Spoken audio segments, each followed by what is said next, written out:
I was not expecting that music for the royalty-free free music for podcast intro, but nonetheless, it was here and now we're here. It's the ShadowCast, episode 1 of 2022. Geez, I think this is year 5. I remember I was living in the North End at the time when the commish House of Pancakes and I first got through it. I think that first year was the big Le'Veon Bell trade year. So it was a year to forget for a few of us, and maybe we'll get into that soon. A year to remember for one of our guests. But first and foremost, I'd like to welcome back the co-host, the commish as well. Welcome him back to his rightful seat. Commish, how are you? I'm good. Good to be back. It is interesting to think about how long we've been doing this and been in this league. I think I've moved like 3 times since that initial recording. So happy to be doing it again.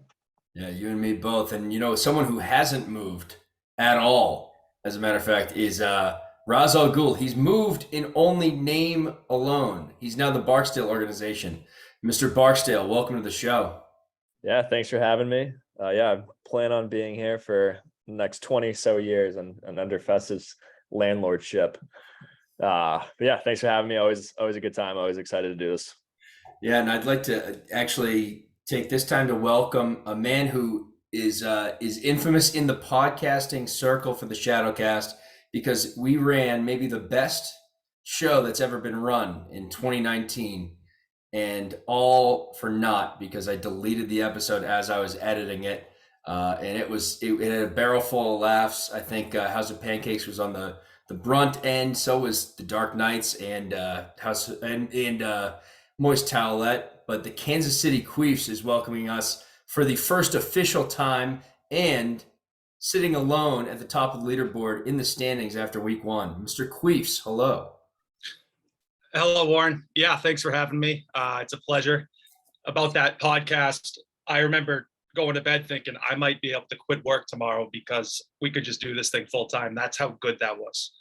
But we'll try to match it today and see where it goes. So thanks again for having me. Of course, yeah, I think we can match it. And, something that's unmatched, I think, for years and years, as we were talking about how long we've been doing this, we've also been meeting in person, doing the snake draft for 12 years now. Starting off in 2011, right before senior year of high school. Now we are turning 28 and 29 with many different ranges of ages. Some of us, Moist Towlette's already, feels like he's already 35. But he is just a early birthday, just a quick July birthday. But we've been doing this a long time. It was the first time in a while, Commish, we've had an absence, and it was a well understood absence when it was all said and done. But maybe he's regretting it a little bit. But just to recap the draft a little bit, we went into this knowing that we were going to miss out on House of Pancakes. He was in Aruba, enjoying himself, celebrating love at a wedding, and was only here for a little bit as his own Zoom and your backup laptop ran out of battery. And it actually looks like he ran out of battery in the later parts of his draft. But that's just something that's bound to happen in the future, and hopefully it won't happen too often. But Labor Day is a hell of a time of year and very busy. But yeah, Commish, any interesting things that happen? Anything you noticed from anyone? Did you see any nerves from a few of the guys? I saw a few, but nothing really stood out. Well, I think your first point about David being remote for it, the idea was sound to have him on a video, put his picks in for him. The later we got in the draft, the more that plan broke down. We had the laptop die, and then I was like tracking every pick on that Google sheet, and I'd be like 13 picks behind. He'd be texting me, who'd Warren take, who'd Bobby take. The more Bud Lights you drink, the harder it is to type NFL players' names. But went okay overall. That's tough for him to do. So, I applaud him for having an okay draft given the circumstances. The other thing I love is just like the theme music for Diana and Garrity when they go up to make picks. I laugh thinking about that all the time. So, yeah, it was a good time. That was great, and nothing was better than then the clown car going in and out of the little porch there that the O'Reillys have at their compound. And I think by the sixth or seventh time, Moist was very, very upset about it. It really got to him, and it's not surprising. I think it would get to me too. But thanks again to the O'Reillys and to Mr. Chafed Gentleman for having us there. He's no rookie to these proceedings, but he seems to love rookies in his football teams, in his fantasy football teams. We'll get to that a little bit later. But for now, I want to go around and let's start off with the prime guest, Mr. Queefs. One word to describe week one of the League of Shadows. Just kind of off the cuff here, I would say unpredictable. Reason being, I don't know. I don't know how much stock people tend to put in draft grades that Yahoo gives out. I've been known to get the lesser of the grades, and that was again the case this year with the C-, I believe. But I never know. I always know not to put too much stock in that. And be told I have the highest score this week, even with a guy putting up an egg, Devontae. So I guess I would chalk it up to an unpredictable start to the season, just kind of in general. Unpredictable. I like it. Mr. Barksdale, one word. Yeah, I guess one word I'd use at this point in the season is patience. It seemed like the league totals weren't even that high. Maybe it's the kicker thing. We can get into that later. But it's like typically you see like a few people in the 140s, 150s, maybe a 180, the rare 200 burger. But it just seemed like the points were a little bit lower, and everyone's still trying to figure out their rosters, figure out, which guys to play, which guys are actually seeing the shares and what offenses for running backs, and just to see like what each NFL team looks like at this point in the season. So I've already been texting people about CD, and I'm freaking out. And I think I just got to be patient and try to figure out my squad for a little bit. Patience is a virtue. Kamish, what do you got? Yeah, I think I'd go with stressful. And the reason for that is kind of what you said, Bob, but you think about who you're going to pick. You take stances when you're researching guys all summer. And then, it comes to bear week one where, you maybe reach for a guy in the third round and, he's not doing what you thought he would do. Right. And then you realize that your whole draft plan wasn't what it should have been. So I think it's that, there's obviously excitement around week one, but it's also that, moment of truth where you get the first glimpse into were my thoughts correct or not. That's going to really determine the rest of your season. So the ability to react to that, as it sounds like you're doing, Bob, is huge. But yeah, I think it's pretty stressful to, see how it goes out there that first week. Yeah, it's always stressful. I think my word for the week is okay wubunum. And I think it helps bring all three words used together in terms of patience, unpredictability, and stress. The first drive of last night's Monday Night Football matchup did not feature Albert Okwebunam once. And instead, this guy named Ryan Beck was out there and making unbelievable catches, something that I would have expected out of Albert Okwebunam. Did not happen. But later on in the evening, he became a favorite target of Russell Wilson. I was patient. I had to be. It was very unpredictable. No one could have predicted the way that started. And it was very stressful. So that's my word. It's not even a word. Well, I think it's a word in a different language. But nonetheless, Albert is here and we're happy with his production. But it wasn't enough, was it? Because after one matchup, Simba Corp falls to the Kansas City Chiefs. Now, I think to be objective in this matchup, I think the commish, Mr. Hamos and Mr. Barksdale should take over these proceedings because I'll get stressed out and Mr. Queese will start gloating and I'll want to punch him through the screen. Just kidding. But please, Mr. Commish, take it away. What was your read of this matchup, looking at it from a third-party perspective? Yeah, so I think the common theme between the two teams here, and I think it's kind of common like across all the matchups, is that if you picked a stud wide receiver early, you're probably in pretty good shape. So you think about like John, you have Cup, Warren, you got Adams, the teams that have Jefferson, Chase, in my case, Diggs. Those guys are outperforming like the running backs that went in that range at least through week one. So I see that on both these teams. But I think the biggest turn here, and it was a nice pickup by you, John, was the Gibson pick. A lot of negative news around him just being phased out. Brian Robinson being the guy, unfortunately, he got shot. So Gibson's back in the mix, but 20 points from him is huge. The other thing is, Mike Williams probably disappointing for you, Warren, based on where you drafted him. I know I had my eye on him as well. But I think the swing with those two guys, right? Like you're thinking Mike Williams is going to give you 15, 20. You're probably not expecting much from Gibson, probably in the more 10 to 12 range, but he comes through with 20. So that's where I see the biggest swing here. Yeah. Barstow, what'd you see? Yeah, I mean, obviously, we got to mention Saquon. He looks back and he looks like rookie year Saquon, which is scary for the league. I mean, I feel like you took him on that 12 turn, so you did reach for him. You reached for your guy, and it looks like it's paying off right now based on his ADP. I know he was slipping in some stuff like ESPN and Yahoo had absolutely ridiculous rankings for him, but I think both your teams look strong right now. They look like complete teams, while some other teams in the league, look like they're missing a few spots in their roster. I don't think Devonta Smith is going to be putting up goose eggs all year. And Mike Williams, I definitely don't think he's going to be putting up 3 points, especially with Keenan hurt. ETN in the Robinson situation was a little interesting. I think a lot of people expected ETN to be the bell cow there.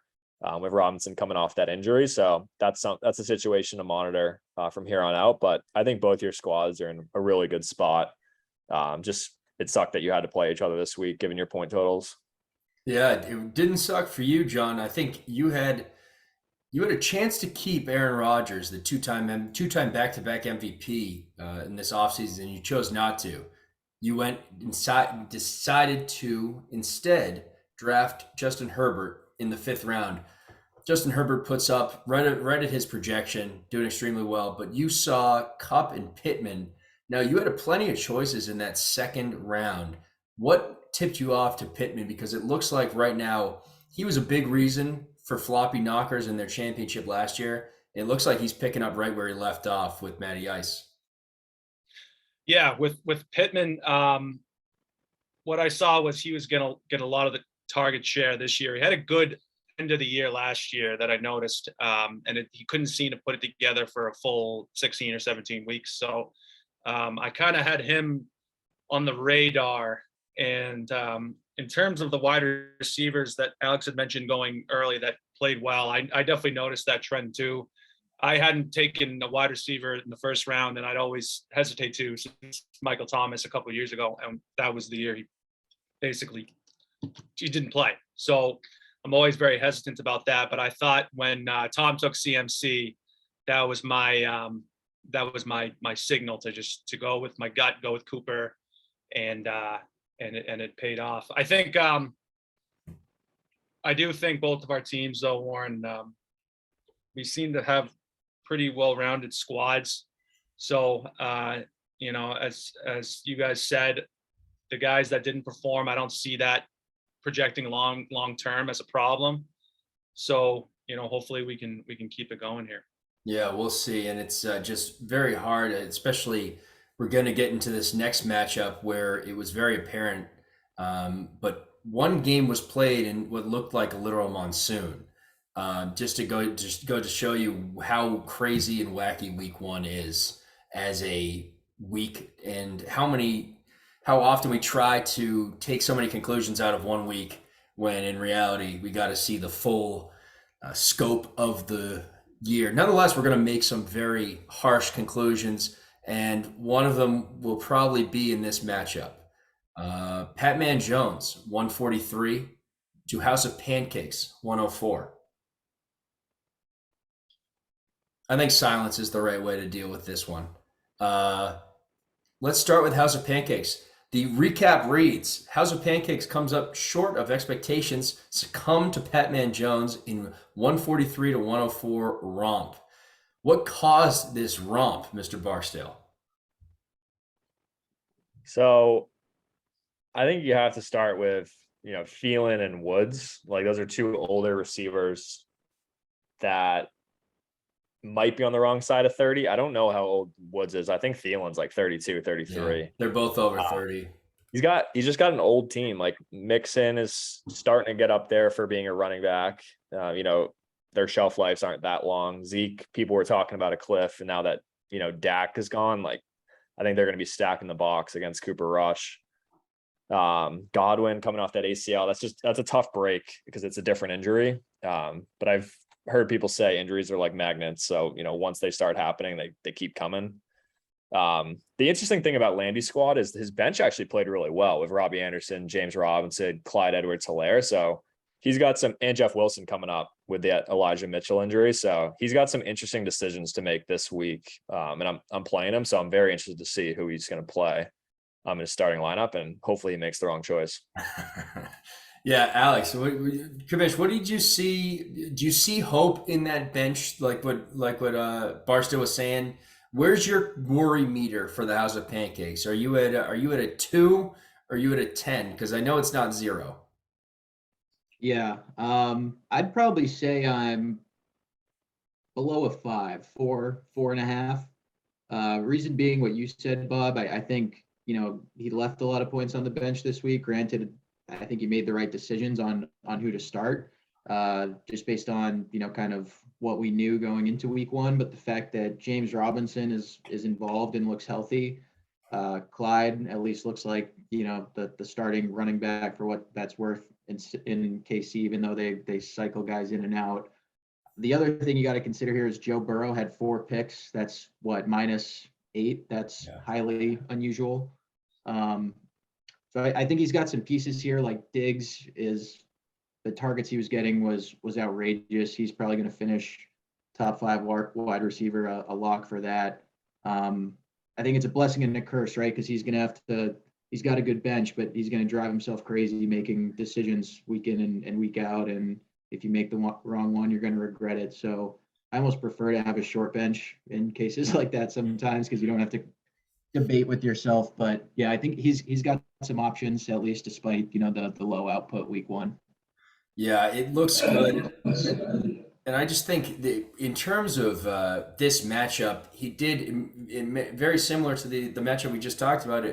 Patman Jones turned into a bit of a buzzsaw this week. Amon-Ra St. Brown and Jerry Jeudy both put up 20 points. That's a wide receiver 2, wide receiver 3, getting him 40 points combined, with T. Higgins getting points before he got concussed. Kyler Murray, he's really learned from his last year's mistake of taking Ryan Tannehill so late, and he's getting a guy that really is helping him out big time. And that's having Austin Eckler not get involved too much. But he has Javonte Williams, A.J. Dillon, Austin Eckler as his main running backs, with Darrell Henderson, someone whose counterpart we'll get to later in another matchup, because that goose egg, that was the goose egg heard around the world. Because it happened in game 1, how brutal that was. But I think Javonte Williams looked really good last night. Just a wonderful full PPR back. Someone that we were talking about pre-show, it looked like Russell Wilson's eyes just went from downfield to just down and to the running back, and that could benefit PMJ and Javonte Williams pretty consistently. So this is looking like a pretty good team. Mr. KC, do you have any takeaways from this matchup? Are you concerned? Are you more concerned about the Pancakes if you're them, or are you more, doing stuff underneath the desk if you're PMJ? I don't think there's much more to be said than what you guys touched on. I think it is tough to see 60 plus points on the bench between 3 guys for House of Pancakes there. Yeah. But I don't think, I think he has enough weapons that he'll mix and match to get a better output next week, I would think. I noticed last night watching the game that Russell Wilson was going to Judy a lot. He was looking for him a lot. So that could be, that's a nice thing to see for Pat Man. But I don't know. You guys kind of hit everything else. I like starting Dylan there, even with Aaron Jones in the mix. I know they're about 50-50, maybe 60-40 in terms of usage between those two running backs for the Packers. But other than that, I don't see anything long term, any issues really with either squad. I think they're both going to be okay. KC, any advice for Mr. Pancakes and his rostering of Aaron Rodgers? You have an illustrious history with him. How do you handle the kind of personality like Aaron Rodgers? And what do you think him being on the bench, I'm sure, doesn't bode well in the Pancakes clubhouse? How do you quell that? Well, we've had our differences, Aaron and I. We chose to go separate ways this coming year for a couple of reasons. One, seems like he's dating someone different every other week. Two, he smirks and kind of sulks on the bench when he's on the bench, when his defense is out there getting shelled. And three, he lost a couple weapons, mainly Devontae. So that was kind of, for me, the perfect kind of storm to part ways. And it definitely didn't go well for him leaving the office that day. But I don't know. I mean, at least it could have been worse. I see he stashed him. He's got him on the bench anyway. But that's going to be a relationship to kind of keep an eye on, just to see what going forward, if they can patch some things up and get some usage out of them. Yeah, we'll see. It's a good problem to have Burrow and Rodgers there if you're in the House of Pancakes.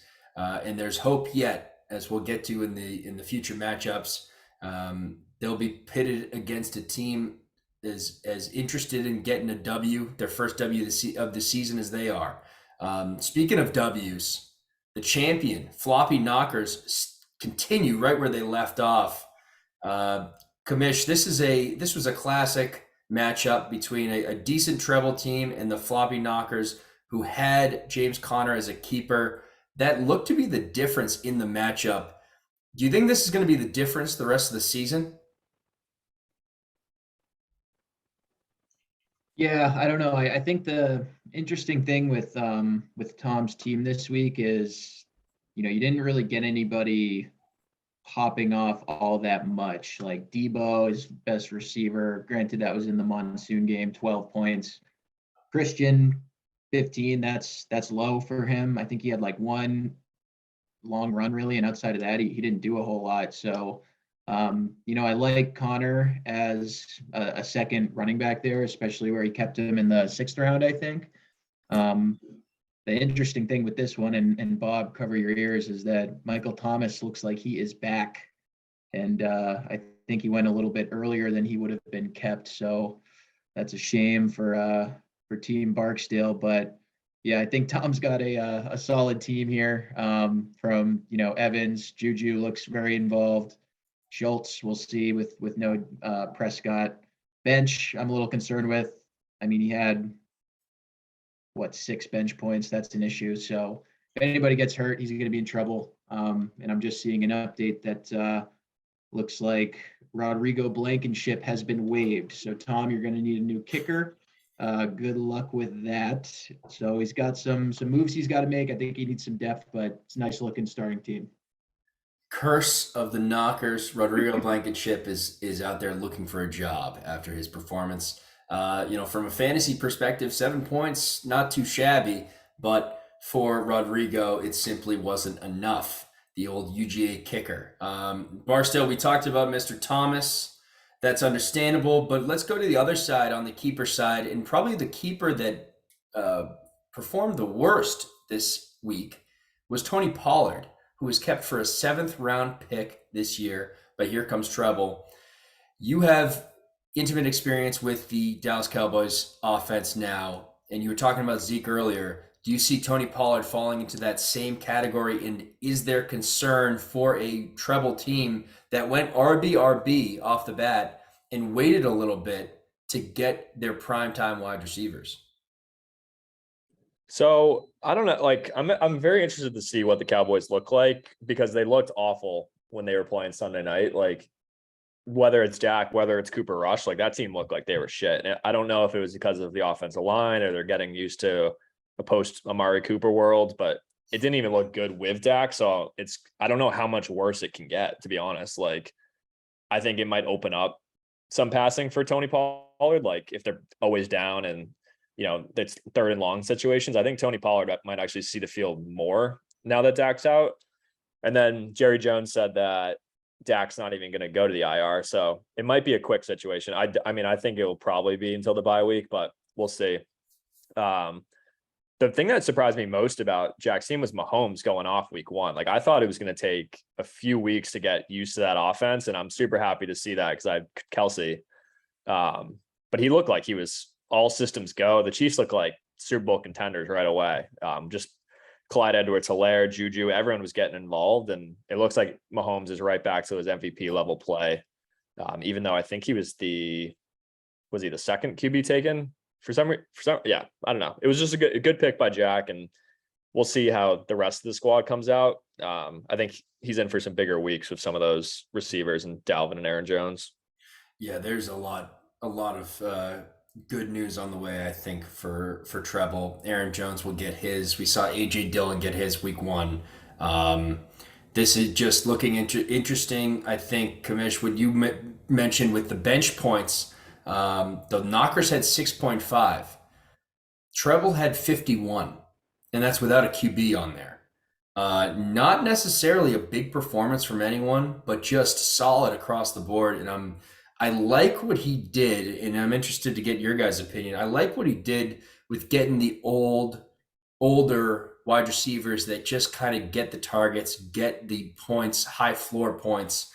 Because when you have some solid ceiling running backs like he has, there are going to be times when you don't want to have those big high ceiling, low floor wide receivers. And he's got a few of them right there. Yeah, I think those are good guys to have. If you can't get like an elite receiver, which Bissell wasn't really in a position to do after taking Cook and Jones. You kind of target those guys like Boyd, like Myers in the back half of the draft that are going to catch, 5 balls a game guaranteed. They might not do much with that, but you got the ability to plug those guys in at any given time as your third receiver. It's a nice option to have. So I definitely like that approach by him after going running back heavy. I will say too, the point on the keeper, I think the league's probably learned a little bit of a lesson here around keeping players at their ADP or below it in some cases, if you're Nico, or above it rather. I think it's just the idea, like if you look at where Jack kept Tony Pollard, there are some guys that went after that. Like I took Cordero right after, Drake London, Hopkins went at the beginning of round 8. These are guys that you'd probably rather have than Tony Pollard after week 1. You could play the same game with Nico keeping Devontae. So I think it's just the concept of locking your draft strategy in for a player like that doesn't make a lot of sense unless they're going to be a tremendous value. So I think that's another interesting point for Bissell and Nico's teams. Yeah, I think that's very interesting. I'd say in defense of Treble, with Pollard in the 7th round, at least he was not taking away a keepable slot in his keeper. So I totally agree, but I think that went into his thinking as well, into Treble's thinking with Pollard. The 7th round, it gets a little murky. It's a roll of the dice here and there. So that's, I think, a solid lesson, but one that I think Treble went in eyes wide open on this one. And I think Pollard will be good, but it's someone that will have these kind of weeks to disappear and reappear and blow up. Mr. KC, as a former, you've had Aaron Jones in the past, haven't you? Everyone's had everyone at this point. That would be very interesting to find out which player we've never had that's been a top tier fantasy performer. I'd say, for me, since like 2015 or 2016, I haven't had Mike Evans. And that's a wild thing because I love receivers and all he does is produce.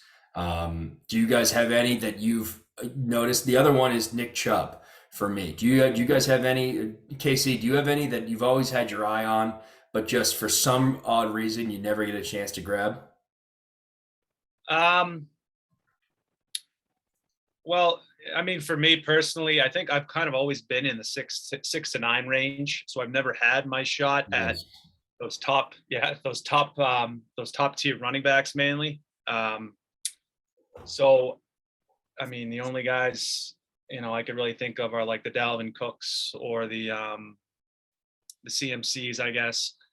But I haven't really had an issue with that. I had Chubb as a keeper a couple of years ago, and that was very nice. But other than that, there's no one off the top of my head that I've kind of been missing out on that I've been targeting year after year.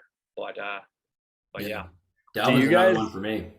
Do you guys feel like dirty about it? Like I feel weird having Kelsey and Josh Allen on my team. Like it's Nico and Chafe's guys. Like it's just like I feel like I just like have their guys and I feel a little bad about it.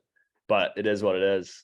Yeah, I think it is funny how like certain players are associated with different guys in our league. Like AJ Green was always my guy for the longest time. I'll still pick him up from time to time just for the locker room presence, but he never lasts too long these days. But yeah, I do enjoy that how you see guys coming back for more with the guys they like. Yeah, Rashad Penny has always been that guy Yeah, for me. right. I think I've had him every year. And now that he's officially broken out and that true beast, the Queefs have pulled him up and taught him the ways. Well, the other thing too is you tend to give those guys a little bit of a longer leash if you've had them in years past. So I know I gave Boston Scott about 19 million chances in the past few years, and it's just like there's that sympathy for somebody who has been grinding on the practice squad, and you're like, all right, we're going to give you a shot, we're going to give you a shot, and it just never comes to fruition. So I think every team has that type of guy as well. Yeah, Jacoby Myers is there for treble. He's been a consistent performer for treble, and that seems like he's one of treble's guys. Same with Dalvin Cook.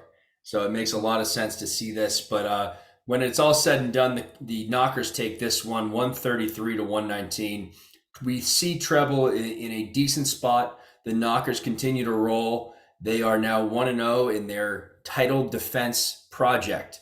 Reminder, no team in the Shadows has ever won back-to-back titles. So the Knockers will be looking to change that one. Another thing they changed to all of our dismay is their header picture. It's now just a helmet. It used to be something a lot more interesting. But I've always liked that the Queefs have stuck with their J.R. Smith picture. That's been one of my favorites for a long time. And of course, who can forget the infamous Hamos picture with Green Eggs and Hamos and Tanasi Hamos. Chafe Gentleman with Scrooge McDuck, which we will be getting to in a second. But before we do, let's get to your matchup, Barksdale and Hamos, and let's let John and I take this one because, again, it will get a little too bloody between the two former competitors. Now you don't have to see each other for 13 weeks, so 12 weeks, so all is well for a little bit. But John, let's just start off with day one of fantasy football, day one of football.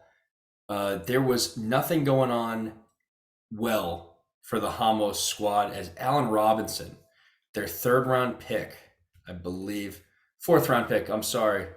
Hamos, fourth round pick, thank goodness, put up a dud, 2.2 points against Barksdale's Josh Allen pick, who put up 31.48.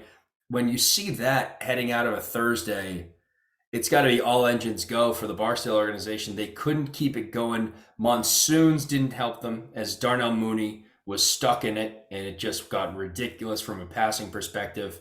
What did you see from this matchup? Because now we have a few injuries in here too. We have a few solid, just top tier performances. One from a very special keeper near and dear to Hamos's heart, and a late slipper in DeAndre Swift performing like I thought he would, but some others didn't, clearly because he was drafted in the early-ish second round rather than the early second round. Yeah. Yeah, a lot to pick apart with this matchup. That definitely was a tough start for Alex there after Thursday night. But I mean, just looking at some of the totals, that tight end discrepancy stands out to me big time. And I know that was, for whatever reason, Josh Allen was throwing to, it seemed like everyone but his tight end on Thursday. I mean, other than that, Alex, definitely, I see a lot of points on the bench, which is a good and bad thing, obviously, as we know. But I don't think you're going to get a dud out of CeeDee Lamb again if you're Barksdale. Nor would I think Mooney either. So I really truly believe that there is enough firepower in both of these squads to definitely go forward on the right foot here, and obviously two good defensive efforts as well. So. Yeah. No real complaints from Kansas City. Yeah, Hamos, how many times have you seen this movie before? And it's so nice to be out of a matchup with a win after seeing a guy like Patterson go off for 22 on your bench and still getting away with a matchup.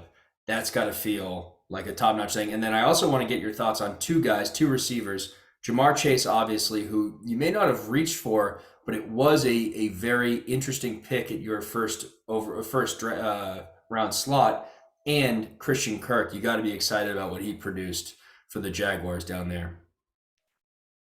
Yeah, I think the Patterson point, it sucks to see that on the bench, but I think like one that was a product of circumstance. I think Damian Williams got hurt and they just fed Cordero the rest of the game. I also didn't even consider starting him because I thought the Saints had a really good defense and wasn't sure Cordero still had it, right? So I almost relieved to see that he can contribute and I can start him going forward, especially with Mitchell being hurt. But for Chase, I don't know. I just felt like he had the most, like the highest ceiling for when I picked him. It was, am I going to take him or am I going to take, like, I'm trying to think of who went right after Derrick Henry, some other running backs, right? And I just think like we've seen him get 55 points in a week. Like I want that on my team. So that's why I went with that. And then Kirk definitely looks good. Like he's Trevor's number one guy. I think they'll be playing from behind a lot. So we're probably going to bump him up to the wide receiver 3 slot this week and give Robinson a demotion to the flex. One more performance like that, you will see him on the bench. So hopefully he can stay in the starting lineup, but we'll see. Yeah, Barstow, anyone trending down for you? I know you had Mooney and that brutal matchup. I think you had a lot of targets going DK's way. CD was put in an impossible position against, I think, what people forget is an extremely good Tampa Bay Buccaneer defense. There are silver linings in this loss for you. I think chief among them, Josh Allen and Travis Kelce. This must be what you're seeing in the future. Those guys set the table and the other guys start booming, right? Yes. So I drafted Josh first off the board. Like our league, for whatever reason, has quarterback slip, and like you can draft based on that knowledge, but you can also I kind of figured if it wasn't him, I probably would have a few quarterbacks would be off the board by the time it went back around to me. So I just figured the value with him at that late in the 3rd round would be useful. I think he's going to have a monster year. I think they're Super Bowl contenders. And same thing with Kelce. Like with Tyreek Hill gone, I know Kelce's Mahomes guy. I just think he's going to see so much red zone work, and I'm very excited about those two. The rest of my team could not have played worse. I guess the only glimmer of hope from week 1 was Josh Jacobs was actually involved in the Raiders offense, which I was projecting him to be. I think McDaniel's going to run him until his contract expires. Kenny Gainwell scored a touchdown, my only touchdown besides Kelce. I just have a lot of guys in bad offenses right now, like the CeeDee Lamb, DK, Mooney. I mean, Mooney I knew. DK I kind of knew. I'm hoping Geno continues to look the way that he does, but I just need my guys to be playing better than that. As simple as that. Everyone was below their projections outside of Josh Allen and Kelce. There's plenty to work on, but there's also plenty to be happy with. I think it's amazing every year what we forget about the difference Travis Kelce can make in any given matchup when he can go plus 25 in a matchup. And this isn't even a knock on Dawson Knox. He can do that. He can put up 33 and still go plus 25 in a matchup. So that's a game changer in in the stable there at tight end for you. Let's go to the next matchup. This was a bit of a rivalry matchup early in the season. Kamish, kudos to you for setting this one up because it produced some fireworks. Justin Jefferson, chief among them. I mean, this was everything that everyone had expected out of Justin Jefferson in the offseason coming to fruition. But nothing much else happened for the Moist Towelettes. Dak Prescott got injured.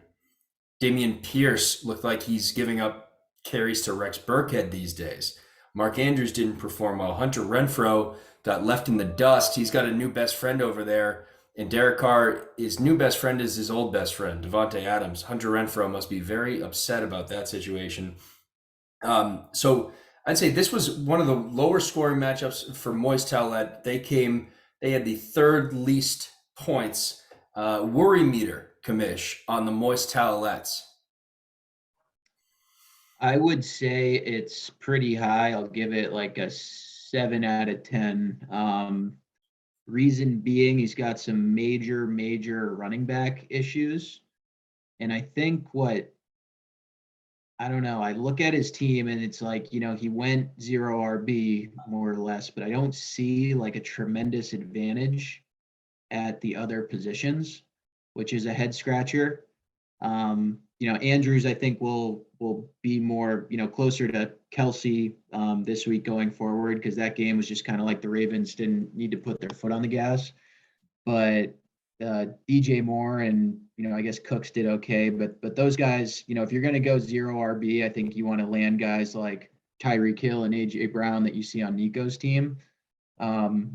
I don't know. I guess the wide receiver room is just a little uninspiring for me. Jefferson could probably carry him because he scored enough for all three of those guys put together. But yeah, I think we've definitely got some issues here for Moist. I expect to see some money flying around with him overnight tonight. Yeah, in terms of issues in zero RB, I'd say Barstow, you kind of took a hybrid zero RB approach as Moist Towelette did. Do you see the same sort of problems? Do you have faith in some of these guys on the bench like Naheem Hines, like Melvin Gordon? Or do you think that this is a legitimately brutal situation and we should be looking to spend it up as much as possible, get some new blood in here and hope for the best?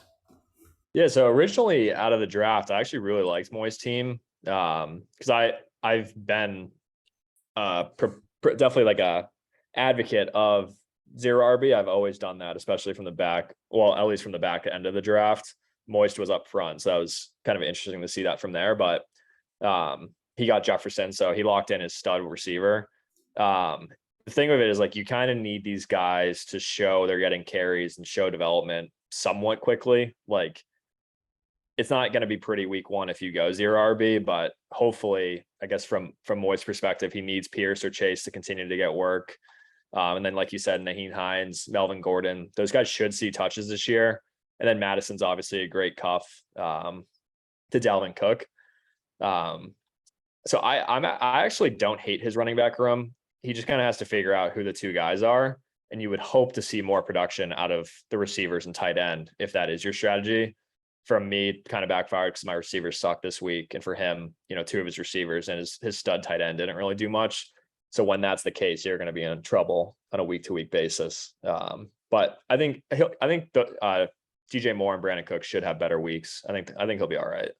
Yeah, I think so too. I think there's plenty of paths that he still has to success this year. John, Mr. KC, I think you know these two guys the best. You shared hockey locker rooms with them for a long time. You're able to see how they interacted with each other. What does a win for the Dark Knights against Moist do for the Dark Knight's confidence, and what does it do in a negative way for Moist confidence? Do you see this impacting the rest of their seasons? I think in the short term, maybe you might see a little bit of a lasting effect, particularly with Moist. But I think in the long term, they knew going into it what this matchup was. It was just to kind of set the table a little bit for both teams and kind of use each other as a barometer going forward. I will say, speaking of short term, I agree with Bob. I liked Chris's team out of the draft, but I just think in the short term, I'm a little worried for him because when I look at his output this week, he had pretty much exactly half of his points between two guys in Jefferson and Cooks.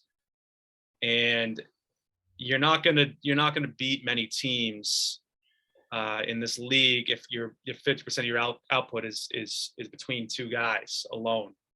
So and plus the short term issue with quarterback. I don't see another quarterback on his team, and Dak, who knows if he's out for 3 weeks or 5 weeks or 7 weeks. I'm not sure if anyone really knows right now. So I would just say for Chris, the worry meter is low, but it has the potential to kick up a little bit depending on how I'd say the next 3 to 5 weeks go for him.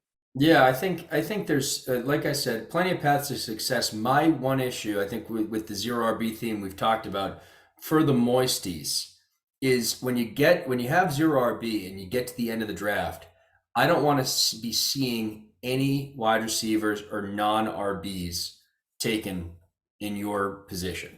I want to see guys that are just the lottery picks of lottery picks, and you keep cycling them in and out and in and out as the weeks go on.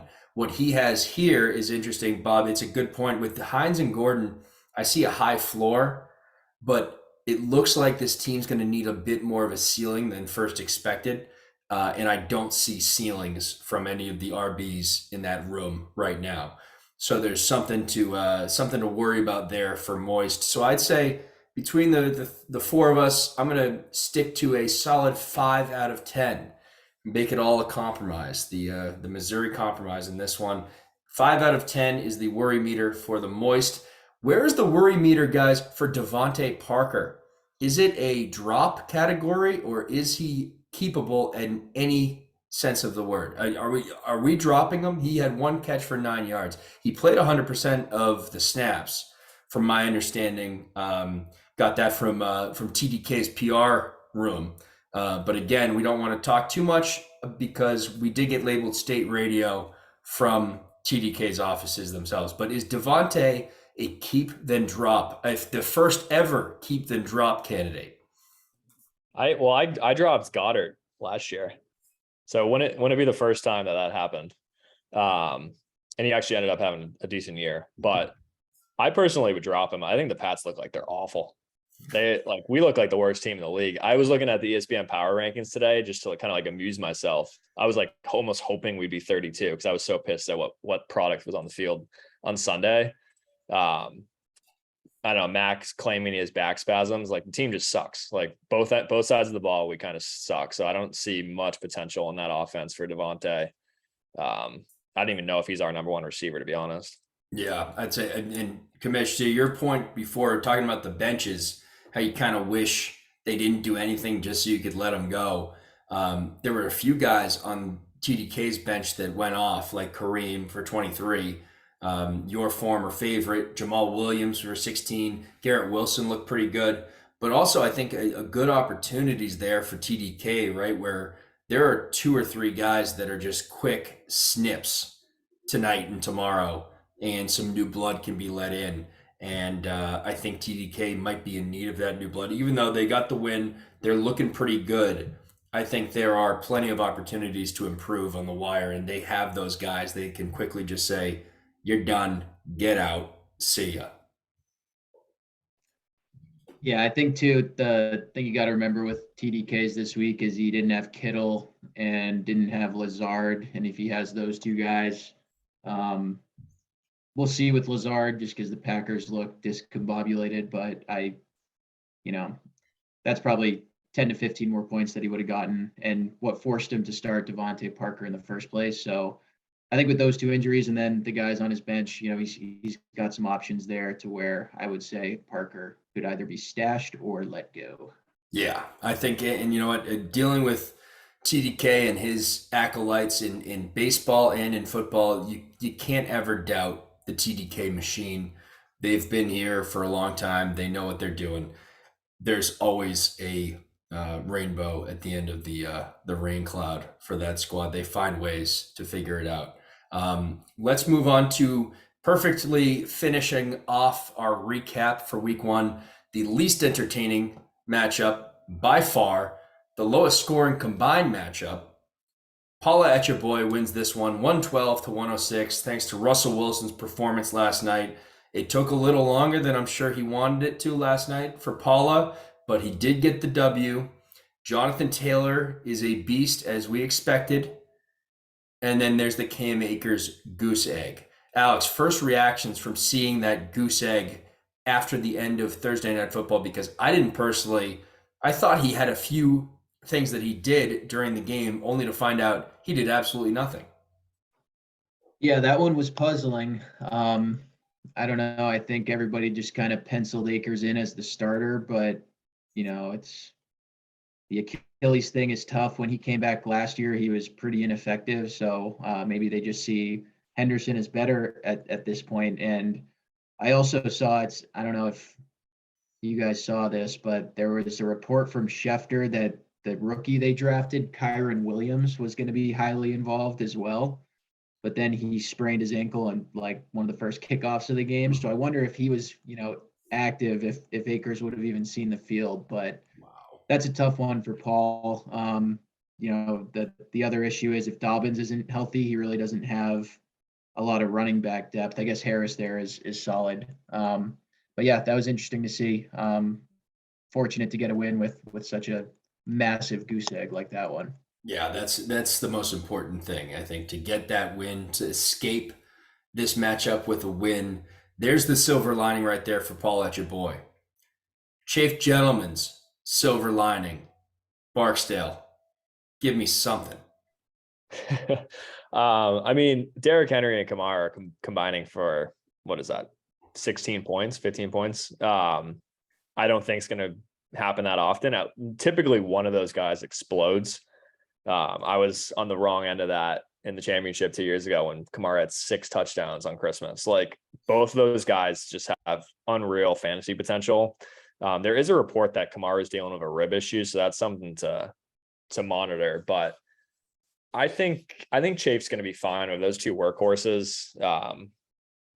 Terry McLaurin looked good. He had a touchdown. Drake London looks good in that kind of shitty offense. Deontay had that sick catch on the sidelines. Lamar looks good. The Ravens look like they're going to be throwing the ball more than we think. I don't know how long it's going to take Dobbins and Gus Edwards and those guys to get back, but Lamar looks solid again.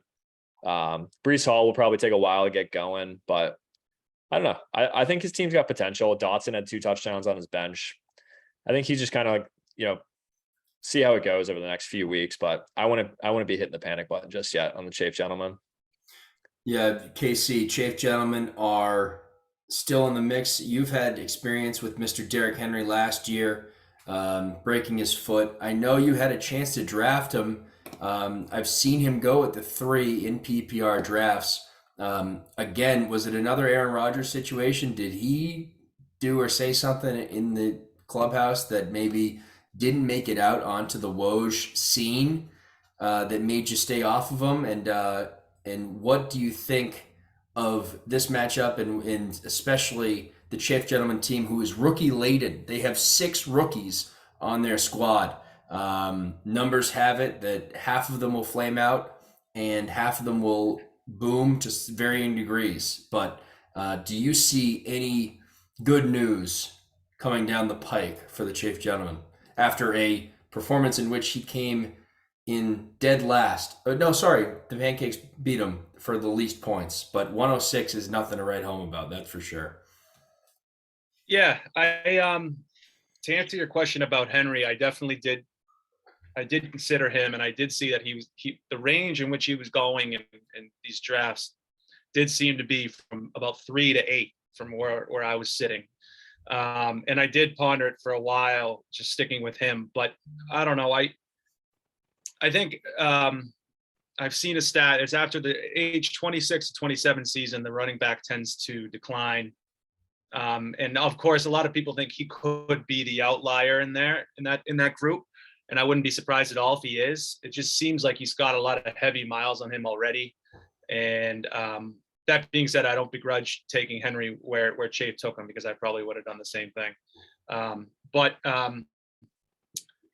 I really like it. Speaking of rookies that you'd mentioned, I like Dotson. I'll be curious to see how Chafe uses him, if he throws him in the lineup going forward here, because he seemed to play well, and the Commanders seemed to like to go to him. And that was a pretty good football game. It wasn't what you would expect between the Jacksonville, Washington type of matchup that you would kind of expect to see. So, but other than that, yeah, I agree with you guys. Getting 8 and 7 out of Henry and Kamara, I don't think you're gonna have that issue going forward. I wouldn't think. Yeah, no time to panic in the gentleman room, though. I'm sure jewels have been hit and fingernails have been bitten. I don't blame them, but it's no time to panic quite yet for Mr. Gentleman. Looking now, we finished with the week 1, boys. Let's look to week 2, and we'll start off right quick with the Chafe Gentleman versus Here Comes Treble. That's one of those 0-1 matchups where someone's going to come out with their first win of the season. Someone's going to be 0-2. Same thing going on with the Pancakes and the Barksdales. And Kamish, I think you have a very special announcement about one of these matchups. I do. That's right. So Tom, the selfish bastard that he is, decided to pick his own game for game of the week this past week, being the reigning champ, no less, as well. So he's just trying to extend that spotlight as much as he can. Being that he won that game of the week, it would traditionally be on him to pick the game of the week again. So I'm going to rob him of that privilege, and we're going to announce it right here. So for the game of the week 2, we're going to go with the House of Pancakes against the Barksdale organization. I think the reason for this one is, both teams 0-2, or excuse me, 0-1, and starting 0-2 is really kind of a shell shock feeling. You start to think, I just wasted $300. I got no chance at this thing, which is dark. But the winner, you're right back in it. You're probably one game out of first place. So as we've talked about, both these teams kind of have question marks and are licking their wounds a little bit. So it should be a dogfight to see who can stay out of the League of Shadows basement. Mr. Barksdale, rapid reaction from you. Yeah, certainly don't want to be 0-2. I don't know. I think I got a good chance this week, to be honest. I think my receivers are going to step up. And the thing with them is, like, they're all in kind of worse offenses, as you would say, but that doesn't necessarily mean worse for fantasy. Like, CD had 11 targets. I think a lot of these guys are going to get peppered this week, and Pancakes are going to be in some trouble. Pancakes loves to stack, but apparently not, because they decided not to stack at all in their draft besides Joe Mixon, a QB and an RB stack. Who knew that could be possible? But we'll see. I think that's a great matchup. It's a great game of the week. 2 staples of the league. And, I know, KC, you got Moist Towelette going up against you. And right now, as it stands, I know there's no QB yet for Moist Towelette, but it is a 145 to 116 projection. Don't get too excited. I'm sure QB's on its way for Moist Towelette, but that's looking pretty brutal. And another one, Patman Jones, a solid situation for him. Paul Etchaboy has 119 projection. So there are plenty of sparks to still fly. We have Green Eggs and Homos versus Dark Knights. Myself, Simbacorp versus the Floppy Knockers. Chafe Gentleman versus Treble. Queese versus Moist. And Paula versus Patman. Mixed in with the game of the week, Barksdale versus House of Pancakes. It's going to be a fun one. Boys, thank you for joining us. Co-host, see you soon. I have one last thing to yes. Yeah. I'm rebranding back to Roz. I'm going back to Roz Al Ghul. Breaking. Barksdale has been an absolute disaster since that change was made. We're going back to Roz. We're going back It's to too being late. here. It's too late. Nope, we're going back to Roz, and we're gonna be 1-0 this week. Wow. The Wow, rebrand exciting. of the rebrand. We're back. Didn't know it was possible, but that marketing team has been through the ringer. There's no doubt about that. And they're about to get a swift talking to tonight. Quick rebrand right before the waivers hit. I like it. I like it a lot. Well, boys, this has been fantastic. Kamish, co-host, great to see you. How's the pancakes? Hope the car is doing okay. Hope you're doing okay. Sorry to hear about your car troubles. Barstow, or should I say Roz, thanks for joining us. And KC, you've never changed. You never will, and we thank you for that. Thanks a lot. Appreciate it.